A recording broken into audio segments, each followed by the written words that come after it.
Hai semua, Assalamualaikum warahmatullahi wabarakatuh. Salam kenal, saya Jaya Hardi, dosen program studi S1 Kimia, jurusan Kimia, Fakultas Matematika dan Ilmu Pengetahuan Alam Universitas Tadulako. Bidang keahlian saya adalah biomaterial dan biokimia organik. Pada kesempatan ini, saya akan menguraikan tentang teknik pengajaran yang saya gunakan dalam mengampu mata kuliah di program studi S1 Kimia. Teknik pengajaran yang saya gunakan adalah DIA atau Delivery, Interaction, and Assessment. Sebelum saya menjelaskan tentang teknik pengajaran yang saya gunakan, saya akan memperkenalkan salah satu mata kuliah yang saya ampu di program studi S1 Kimia. Mata kuliah yang saya ampu adalah Kimia Bahan Makanan.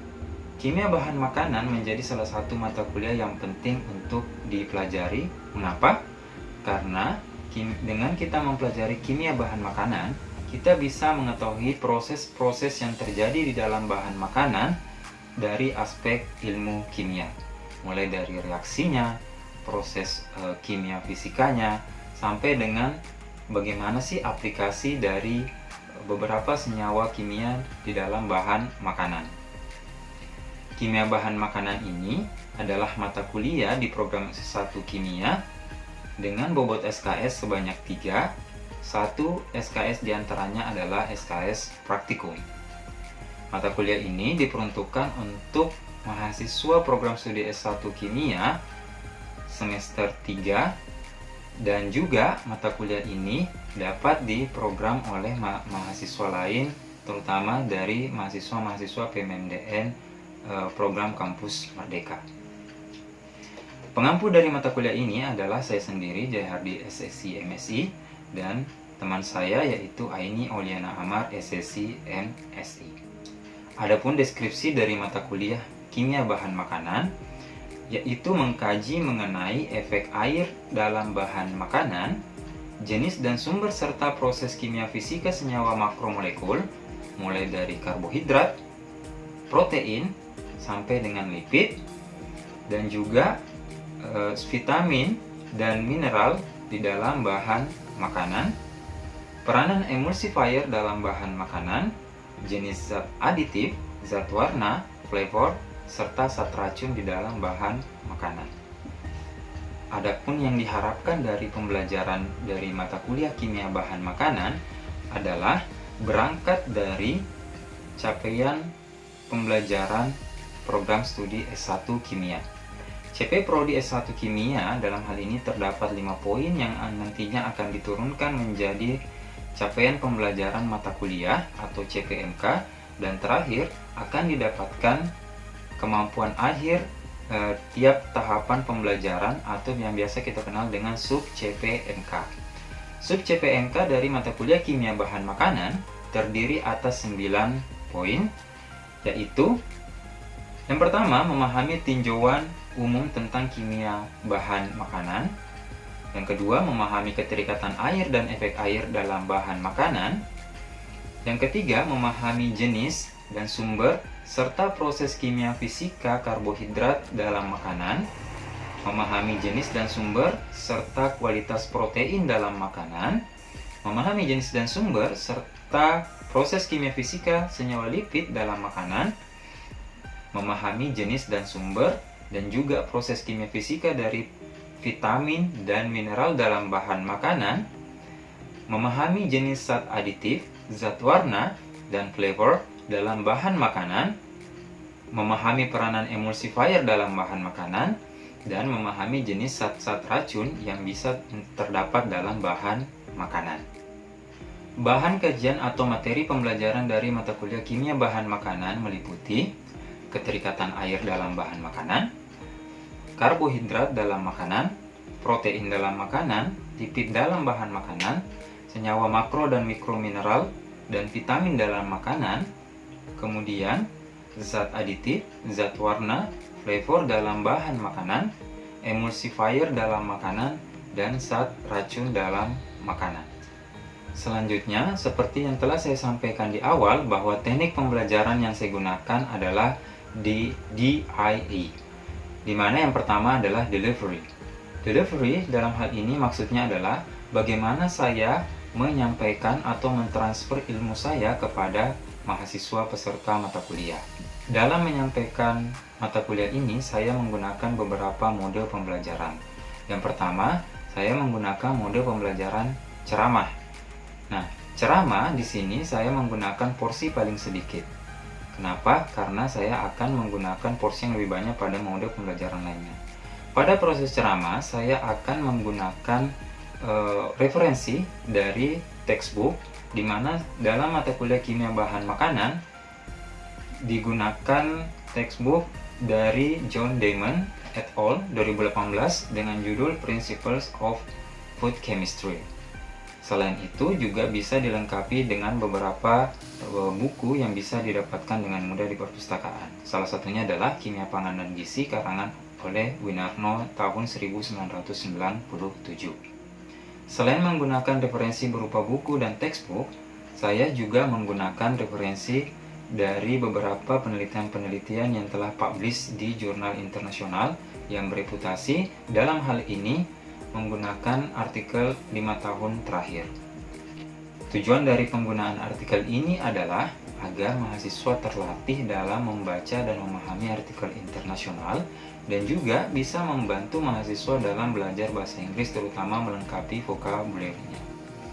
Mode pembelajaran kedua yang saya gunakan adalah case study. Case study di sini maksudnya adalah pertama saya akan membentuk suatu kelompok belajar dari mahasiswa dan memberikan mereka satu kasus sesuai dengan materi yang akan diajarkan atau yang tertera di dalam RPS. Mereka akan berdiskusi secara internal dan selanjutnya mereka akan memaparkan di depan kelas dan akan didiskusikan secara bersama-sama dengan kelompok lainnya.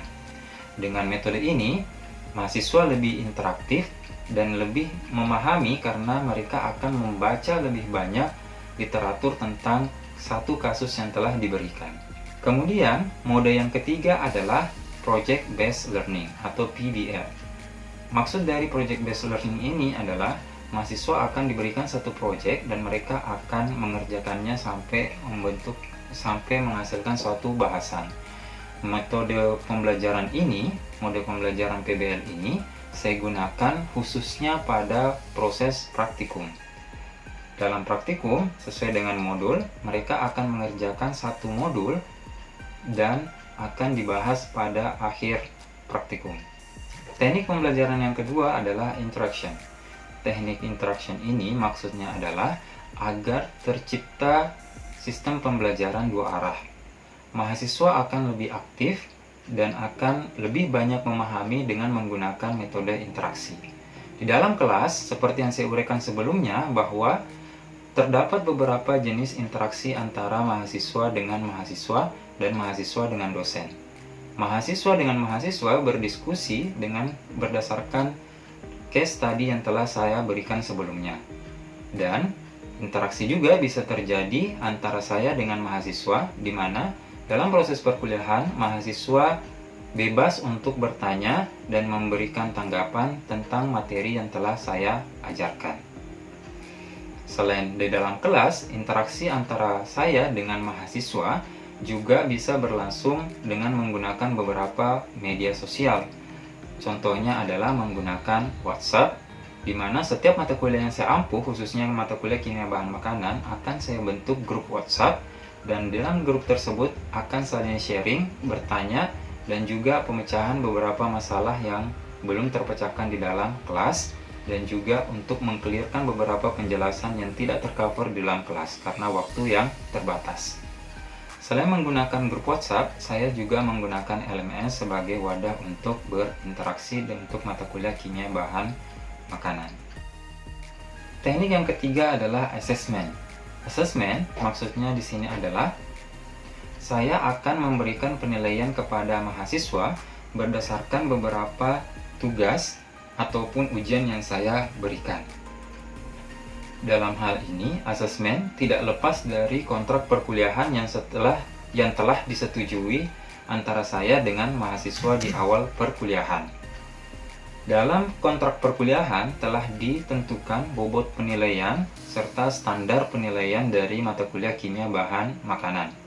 di mana terdapat unsur tugas dan kuis sebanyak 20%, keaktifan dalam kelas dalam hal ini dalam proses diskusi sebanyak 5%, praktikum yaitu 25%. Saya mengangkat 25% karena menurut saya praktikum adalah wadah yang paling tepat untuk melatih keterampilan dan daya ingat dari mahasiswa dan juga bagaimana dia menguasai semua materi yang diberikan di dalam kelas. Kemudian ujian tengah semester dan ujian akhir semester masing-masing 25%. Dan standar penilaian yang saya gunakan sesuai dengan aturan akademik yang telah ditetapkan di Universitas Tadulako. Itulah tadi teknik pembelajaran atau pengajaran yang saya gunakan dalam mata kuliah kimia bahan makanan. Selanjutnya, saya akan memaparkan atau menayangkan salah satu video pembelajaran dari mata kuliah kimia bahan makanan dengan menggunakan aplikasi Zoom Cloud Meeting. Selamat menyaksikan. Nah, ini salah satu contoh peran air untuk melarutkan glukosa. Jadi kalau dia ingin melarutkan glukosa, si air, ini ada air di bawah. Nah, ini ada air nih, ini ada air. Ini air juga ada di atas. Ini air ya. Nah, ini air, nih air H2O. Bagaimana caranya dia bisa melarutkan si glukosa? Caranya adalah dengan membentuk suatu ikatan. Nah, ikatannya ini nih. Ada yang tahu ini ikatan apa putus-putus begini? Ada yang tahu? Ikatan hidrogen, Bapak. Oke, betul ya. Itu ikatan hidrogen antara O dengan H. Di situ ada perbedaan elektronegativitas yang sangat tinggi antara O dan H. Makanya dia akan terbentuk ikatan hidrogen ya. Nah, itulah yang sampai gula itu bisa larut. Karena dia banyak sekali ikatan hidrogennya, akhirnya gula mampu dilarutkan. Jadi ada interaksinya. Kemudian, keterlibatan air dalam ini. Polimerisasi gula. Gula ini ya. Oh ya, gula. Coba lihat deh. Ini ada misalnya ini. Ini masih satu-satu ya, satu-satu. Pas dia dilakukan reaksi polimerisasi, dia akan mengalami kondensasi dan akan berikatan satu sama lain. Jadi H di sini akan mengambil OH di sini, kemudian ini akan berikatan ke C di sini. Jadinya terbentuk ikatan baru ini. Harusnya tidak begini ya strukturnya, harusnya cuma begini. Tidak ada siku lagi di sini. Ini salah sebenarnya. Nanti kalau kalian menggambar, jangan ada tanda siku di situ, karena kalau ada sudut ikatan namanya itu berarti di situ ada atom. Nah, jadi langsung berikatan satu kali. Nah, ini dia H dengan OH ini saling berikatan, nanti akan melepaskan H2O. Oke, makanya di sini ada plus H2O. Begitupun sebaliknya, kalau kita hidrolisis, masuk H2O di sini, kita hidrolisis, nanti ini akan terputus.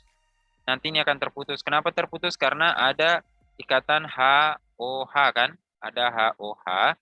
HOH inilah yang nanti ada elektron bebasnya di O. Nah, itu nanti yang akan memudahkan dia untuk menyerang C yang ada di salah satunya sini. Akhirnya nanti akan terbentuk OH lagi di sini, OH lagi di sini, dan dia membutuhkan H2O. Nah, itu namanya proses hidrolisis. Jadi dia terhidrolisis ini ya, hidrolisis, di sini reaksi kondensasi atau polimerisasi. Kemudian pada sintesis lipid. Nah, itu lipid.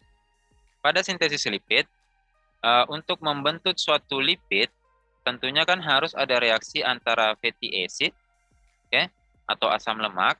Anggaplah di sini asam palmitat ya, asam palmitat C16. Kemudian di sini gliserol.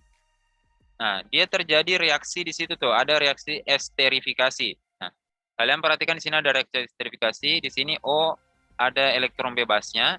Elektron bebas di O ini mudah sekali menyerang si C di sini dengan bantuan katalis, pasti ya, ada katalisnya. Nah, OH di sini menyerang C di sini akan mengeluarkan H2O. Begitu seterusnya ya. Ini satu molekul asam lemak, masuk lagi satu molekul asam lemak, masuk ke O di sini. Terus masuk lagi satu asam lemak, masuk lagi di O sini. Akhirnya tergabunglah dia membentuk ester. Di sini ada ester nih. Jadi terbentuk ikatan baru. Nah, inilah yang disebut dengan lipid. Ini tadi yang disebut dengan lipid. Nah, dia melepaskan H2O. Jadi tetap ada peranan dari H2O. Begitupun sebaliknya, kalau kalian ingin menghidrolisis ini jadi ini ulang, tentu kalian harus butuh yang namanya H2O. supaya ini putus nih. Kemudian apalagi contohnya? Oke, contohnya ini tadi nih. Keterlibatan air pada sintesis protein. Coba lihat deh. Di sini ada protein ya. Di sini ada dimernya dari protein nih. Ada 2 asam amino sudah berikatan. Nah, sekarang dia mau berikatan dengan 1 asam amino lagi.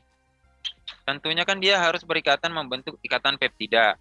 Ingat ya, kalau protein itu ada ikatan peptida. Untuk membentuk ikatan peptida, OH yang ada di terminal C dari salah satu asam amino sini, OH yang ada di bagian sini dari asam karboksilatnya, akan bereaksi dengan H dari amina. Nah, dia akan keluar membentuk H2O. Kemudian terbentuklah ikatan peptida baru. Nah, itu yang disebut dengan proses sintesis protein. Begitu sebaliknya. Kalau ini kalian ingin hidrolisis lagi, ya kalian butuh air dong.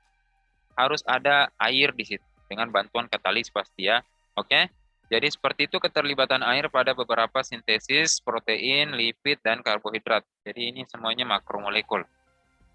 Nah, keterikatan air pada bahan makanan. Jadi kemampuan air untuk terlepas dari bahan pangan bergantung pada keterikatan air dan jumlahnya di dalam bahan pangan.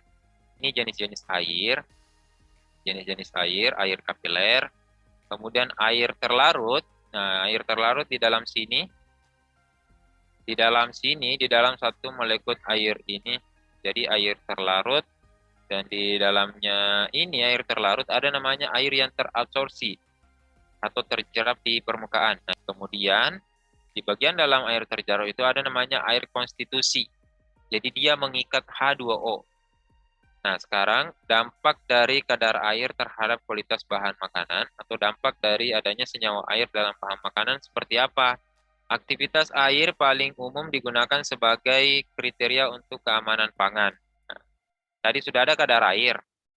Sekarang ada yang namanya aktivitas air. Jadi keamanan pangan itu nanti berdasarkan nilai AW, bukan berdasarkan kadar air, tapi berdasarkan nilai AW. Tapi nanti ini ada hubungannya, erat sekali hubungannya dengan kadar air. Menentukan aktivitas air bagaimana, kalian harus mulai dari sini. Mengenal ERH, itu adalah persentase dari rasio P per P0. Kalau nilai AW-nya dari produk makanannya kalian itu lebih besar daripada nilai ERH, air akan dilepaskan ke udara atau kadar airnya menurun. Kalau nilai AW-nya lebih kecil daripada ERH atau lebih kecil daripada nilai kesetimbangan, nah itu pasti kadar airnya naik atau kadar airnya meningkat. Hubungan AW terhadap produk makanan. Nah ini tadi, ada oksidasi lemak. Kalau AW-nya rendah dari 0,2, reaksi radikal bebas terjadi dengan cepat.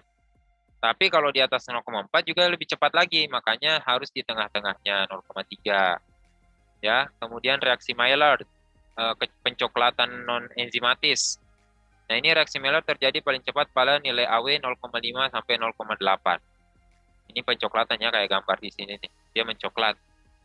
Itu sama reaksi Maillard. Jadi reaksi antara gula reduksi dengan gugus amin dari asam amino protein. Kemudian ada reaksi enzimatis. Nilai AW rendah, air bebas tidak tersedia sehingga tidak bagus reaksi enzimatis. Kalau tinggi daripada itu baru bagus reaksi enzimatisnya. Tadi sekitar 0,4-0,3 ya. Itu sudah bagus reaksi enzimatis. Oke. Sampai sini ada yang mau ditanyakan? Tidak ada? Bapak izin bertanya. Oke. Iya. Oliva. Khalifatul Pak, dari peserta PMM. Pak, izin bertanya, tadi mengenai reaksi Maillard itu yang kecoklatan. Tadi yang reaksi Maillard kan ada contohnya kayak biskuit yang coklat-coklat gitu, Pak. Itu bukannya normal ya, Pak ya, dari biskuit warnanya coklat? Oh ya, gini ya, maksudnya gini, kalau biskuitnya bisa dimakan ya, cuma kadang-kadang misalnya ya, ada satu produk biskuit, dan biskuitnya itu diinginkan warnanya yang lebih cerah. Tiba-tiba muncul warna coklat tua gitu pada coklatnya, pada biskuitnya. Nah itu biasanya yang kurang diminati sama konsumen, karena di situ terbentuk senyawa Maillard. Jadi ada proses pencoklatan atau browning. Tapi sebenarnya bisa. Cuma ada beberapa produk makanan yang tidak membutuhkan warna, ya. Terima kasih Pak atas jawabannya. Oke. Selanjutnya untuk kelompok 4. Silakan langsung kelompok 4. Baik, bismillah. Assalamualaikum warahmatullahi wabarakatuh. Baik, langsung saja saya persilahkan untuk Indah mempresentasikan materi dari kelompok 4. Terima kasih atas kesempatannya. Assalamualaikum warahmatullahi wabarakatuh. Mengapa gelatinisasi dapat terjadi? Oke. Yang pertama ada rusaknya ikatan double helix pada amilopektin dan putusnya ikatan hidrogen antar molekul dalam granula. Berikut bisa dilihat teman-teman ada reaksi gelatinisasi pada mie. Oke, selanjutnya Sukmawati, silakan. Baik, terima kasih. Langsung saja pertanyaan saya, mengapa terjadi gelatinisasi pada pati? Baik, saya persilakan untuk Indah menjawab pertanyaan dari Sukmawati. Oke, baik, terima kasih. Untuk pertanyaan Sukma tadi, mengapa gelatinisasi itu dapat terjadi pada pati? Jadinya gelatinisasi pati ini bermula ketika pati direndam dalam air panas. Semakin tinggi suhu, maka ikatan hidrogen akan semakin banyak yang terputus, sehingga semakin banyak pula air yang terserap dalam granula pati. Dan terakhir, kelompok 5 dan 6 digabung saja ya, karena waktunya kita mepet. Kelompok 5 dan 6 silakan langsung presentasi satu persatu, nanti pertanyaannya digabung. Baik, bismillah, assalamualaikum warahmatullahi wabarakatuh. Baik, langsung saja saya akan mempresentasikan materi dari kelompok 5, yaitu tentang dekstrinisasi. Terima kasih atas kesempatannya. Saya perwakilan dari kelompok 6 sebagai moderator. Di sini kelompok 6 akan membawakan materi tentang retrogradasi. Langsung saja kepada pemateri, saya persilakan untuk membawakan materinya. Oke, baik, terima kasih. Langsung saja. Jadi, retrogradasi adalah istilah yang digunakan untuk menjelaskan fenomena rekristalisasi pati yang tergelatinisasi. Baik, itu tadi presentasi dari kelompok 6. Mungkin untuk pertanyaannya saya persilahkan. Oke, terima kasih. Saya mau bertanya di kedua kelompok ini. Jadi untuk kelompok 5, pertanyaan yang ingin saya berikan itu bagaimana mekanisme dari deklinisasi sendiri. Kemudian untuk yang kelompok 6 tadi yang terakhir, dalam proses retrogradasi itu, kenapa amilopektin lebih lambat prosesnya daripada amilosa? Terima kasih. Oke, berdasarkan tadi pertanyaannya dari Ella yang mengenai mengapa amilosa lebih cepat terretrogradasi dibandingkan dengan amilopektin. Jadi dilihat dari perbedaannya, jadi amilosa itu memiliki sifat yang keras, sedangkan amilopektin itu menyebabkan sifat lengket. Selain itu, di amilosa terdiri dari 20% bagian yang larut air, sedangkan di amilopektin itu 80% bagian yang tidak larut air. Jadi dalam prosesnya lebih cepat amilosa dibandingkan amilopektin. Mungkin sedikit saya tambahkan jawaban dari Novia tadi, kenapa amilopektin itu lebih lambat daripada amilosa. Jadi pertama itu kita lihat pada perbedaannya. Antara amilosa dan amilopektin itu terletak pada pembentukan percabangan pada struktur linearnya, ukuran derajat polimerisasi, ukuran molekul, dan pengaruh posisi pada granula pati. Jadi amilosa dan amilopektin ini berperan dalam menentukan karakteristik fisik, kimia, dan fungsional pati. Namun di sini amilosa berkontribusi terhadap karakteristik gel karena kehadiran amilosa berpengaruh terhadap pembentukan gel. Mungkin itu sedikit tambahan dari saya mengapa amilopektin ini lebih lambat daripada amilosa dalam retrogradasi. Di kelompok 1 tadi sebenarnya itu yang bagus ada kelompok 3 ya. Kelompok 3 itu yang bagus tadi ada mekanismenya, kelompok 1 juga ada. Jadi retrogradasi sebenarnya sambungannya dari gelatinisasinya kelompok 4 ya. Jadi kenapa sampai terjadi gelatinisasi ya air masuk. Itu karena kenapa air masuk? Karena di situ ada proses panas. Pada saat pemanasan, ikatan hidrogen yang ada di dalam pati, terutama di dalam amilosa, itu akan terputus. Jadi amilosa itu bentuknya helix ya. Makanya lebih mudah untuk membentuk gel. Kemudian amilopektin itu beta plated sheet. Jadi dia bentuk bercabang-cabang ya, makanya dia bentuknya nanti kristal. Bentuknya keras. Jadi bedanya di situ, walaupun amilosa lebih sedikit daripada amilopektin komposisinya dalam pati. Nah, jadi nanti pada saat hidrogennya terputus, air masuk tuh. Nah, pada saat dia mengalami pengeringan, mengalami pendinginan, di situ terjadi pengeluaran air, terjadi kembali proses ikatan hidrogen. Makanya kompleksasi dengan air akan menurun. Nah, disitulah terjadi retrogradasi, terutama pada pati amilopektin. Nah, itu terjadi rekristalisasi yang sangat cepat karena dia memang bentuknya kristal. Sebenarnya semuanya sudah mulai mengarah ke sana, tetapi karena kalian juga masih semester 3, jadi masih harus banyak belajar reaksi-reaksi ya. Jadi, tidak berhenti sampai di sini. Jangan hanya berhenti sampai di sini. Oke? Jadi mungkin saya clearkan dulu sedikit 5 menit untuk semuanya tadi dari sini ya. Jadi ada reaksi Maillard tadi, itu reaksi Maillard sudah oke, ya sudah saya jelaskan tadi, sampai terdapat melanoidin. Nah, itu yang menyebabkan warna. Terus karamelisasi juga seperti itu ya. Karamelisasi juga tadi terbentuk karena ada panas, ada pengeluaran air, jadi ada dehidrasi air, makanya dia akan membentuk warna coklat karena terbentuk puraldehid. Terus gelatinisasi. Nah, itu memang bentuknya kayak tadi yang saya jelaskan tuh, karena ada air, ada panas, putus hidrogennya, masuk airnya pada saat pendinginan. Nah, itu nanti akan terjadi proses proses pembentukan kembali ikatan hidrogen dan airnya turun gitu. Ini juga biasa diikuti dengan sineresis, perembesan air dalam gel. Nah, itu semua yang terjadi. Makanya untuk supaya produknya itu tetap enak, tetap bagus, tetap dalam tekstur yang tidak keras seperti roti tadi, nah itu perlu yang namanya emulsifier. Nah, nanti kalian akan belajar emulsifier di pertengahan, gitu ya.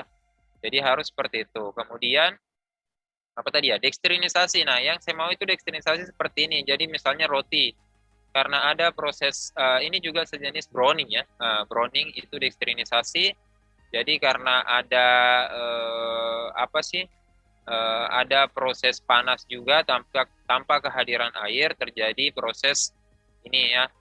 Terjadi proses dekstrin ya, pembentukan dekstrinisasi, pemutusan dari polisakarida hingga membentuk. Kemudian tadi hidrolisis sudah oke ya, sudah lengkap. Hidrolisis kayaknya yang lengkap ya materinya. Cuma tadi ada tambahan di belakang itu dihilangkan ya, tentang hidrolisis secara umum. Oke, itu saja kayaknya yang penting. Terus ingat, tekstur bahan makanan itu dipengaruhi oleh dari bahannya. Jadi kalau karbohidrat itu mempengaruhi tekstur ya, tekstur dari makanan. Contohnya pada roti. Nah, roti itu bisa terjadi namanya tadi styling ya. Ini proses stylingnya. Jadi yang tadinya kristal amilopektin, dia akan masuk setelah pembakaran atau baking, dia akan menjadi amilopektin dalam bentuk gel ya, dalam bentuk gel. Tapi pada saat dia mengalami pendinginan atau disimpan lama, nanti akan mengalami styling. Jadi ada proses pembentukan rekristalisasi dari amilopektin membentuk gel, makanya dia akan mengeras kembali. Untuk mengantisipasi itu ya butuhlah yang namanya emulsifier. Oke, saya rasa itu saja untuk diskusi untuk karbohidrat. Usahanya semuanya sudah bagus ya, tinggal dikembangkan lagi pengetahuannya tentang apa yang akan dibahas. Baik, terima kasih adik-adik sekalian. Kita ketemu lagi minggu depan. Sampai di sini dulu. Assalamualaikum warahmatullahi wabarakatuh dan jaga kesehatan. See you. Waalaikumsalam warahmatullahi wabarakatuh. Demikianlah video pembelajaran yang telah saya tayangkan. Akhir kata saya ucapkan terima kasih. Tetap semangat, jangan pernah putus asa untuk belajar. Assalamualaikum warahmatullahi wabarakatuh dan sampai jumpa.